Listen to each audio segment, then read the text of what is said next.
Pra você, o problema do Vasco hoje ele é elenco, treinador ou espírito? Depois de uma certa reformulação, o Diniz ele tem um aproveitamento total de um pouquinho mais de 45%. Só que nos últimos 17 jogos, o aproveitamento dele ele tá na casa dos 27%. E pior ainda, e nos últimos 9 jogos pelo Brasileirão, ele soma apenas 8 vitórias. Eu não tenho nada contra a pessoa do Diniz, a minha crítica aqui ela não é pessoal, mas como é bom ter amigos, na verdade, o que mais irrita no Diniz é que ele não reconhece que ele tá errado. E ele, como técnico, gestor, esse deveria ser o papel dele. Por muitas das vezes, quando ele é perguntado sobre algum problema que o time tem, sobre alguma escolha que ele fez na substituição, ele nunca assume que ele tá errado. Ele sempre diz que a pessoa tá sendo enviesada, que a gente tá tentando enxergar somente o lado ruim da coisa, que muitas das vezes é um olhar negativo. Mas, pô, cadê o culhão de assumir que as ideias que ele tá tentando implementar não estão dando certo e que ele não tá cumprindo um bom papel pro Vasco? Ele chega a dizer que o time está perto de ganhar, que o time está errando menos. Só que o futebol ele não é uma pessoa. Você não tem 10, 15, 20, 30 anos para aprender e se tornar uma pessoa melhor. Ou você ganha ou você perde. Nessa era mais atual do Vasco, em relação a dinheiro, a investimento, a patrocínio, a ter condições de ter um time melhor, talvez o Diniz ele seja o cara que mais está tendo esse privilégio. E ainda assim, o time não está rendendo. Além de não reconhecer os erros que ele faz, sempre de alguma forma dá o jeito de expor algum atleta. Isso não é um papel de gestor. Ah, mas não pode dar expor, mas não pode chamar a atenção do jogador de futebol. Não pode gritar com o cara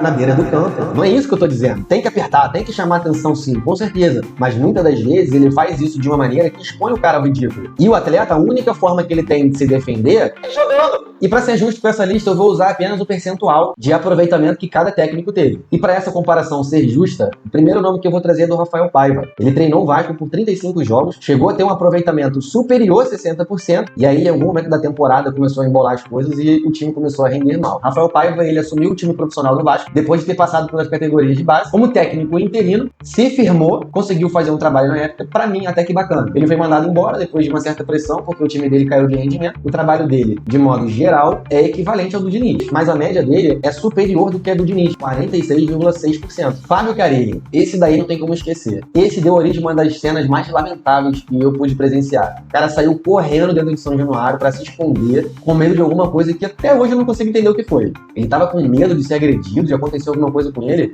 O Fábio Carille teve um pouquinho mais de 50% de aproveitamento. Foram 21 jogos como treinador, mas também não conseguiu se firmar e acabou sendo mandado embora. Ramon Dias e o seu filho Emiliano Dias estiveram à frente do Vasco e também deram origem a uma situação caótica que foi demitido, mandado embora, pediu demissão. Até hoje não ficou nada muito claro, mas a gente sabe de uma coisa: foram covardes. Tudo bem que a gente está falando de um técnico que chegou em um momento caótico e que, querendo ou não, cumpriu a sua promessa, novar barrado, mas isso não bastou. O aproveitamento da família Dias como técnico do Vasco foi de 52,7%, e depois de 43 jogos e toda aquela situação que aconteceu, eles deixaram de ser técnico. E agora a gente vai falar de um cara que particularmente gosto, mas a torcida é meio dividida, né? Zé Ricardo. O Zé Ricardo, ele era rotulado por muitos como retranqueiro e um futebol feio. Mas será que não é isso que a gente está precisando para trazer um pouco de paz para a torcida? O Zé Ricardo, numa média geral, ele tem quase 55% de aproveitamento. Foram 75 jogos. E ele saiu do time depois de aceitar uma proposta vinda do Japão. E agora a gente vai chegar nos 3 melhores aproveitamentos. Em terceiro lugar, fica o meu xará também, Ramon Menezes. Já foi jogador do Vasco, ídolo de muito. Inclusive, o meu pai colocou meu nome de Ramon por conta desse jogador. E o aproveitamento dele é de 56,2%. Em 2020 ele passou pelo Vasco.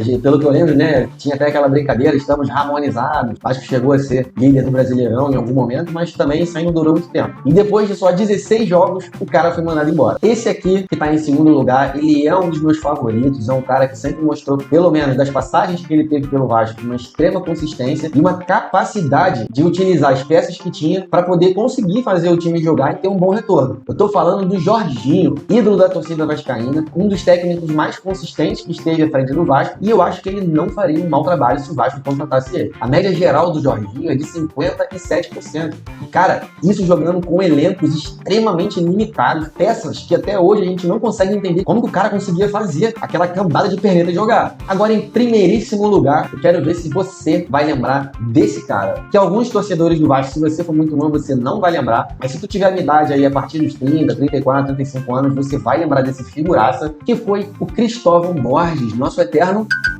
pisca-pisca. Ah, mas ele pegou um time campeão, um time montado pelo Ricardo Gomes. E bem, bom, não quero ser injusto com os outros técnicos. Ele realmente pegou o Vasco no momento melhor. Tinha um elenco que já estava alinhado. Mas peraí, galera, você fazer um time, continuar a entregar resultados, pegando um time pronto, será que é realmente tão fácil assim? Eu não gosto de tirar o crédito do trabalho de ninguém, seja ele bom ou ruim. Eu sei que aquele time era vitorioso, que a gente tinha um elenco muito bom. Eu não tô falando disso. Mas de todos os técnicos nesses últimos 15 anos, o único que conseguiu entregar um trabalho acima de 60% de aproveitamento, que é um número que muitas das vezes faz com que um time seja campeão, foi o Cristóvão Borges.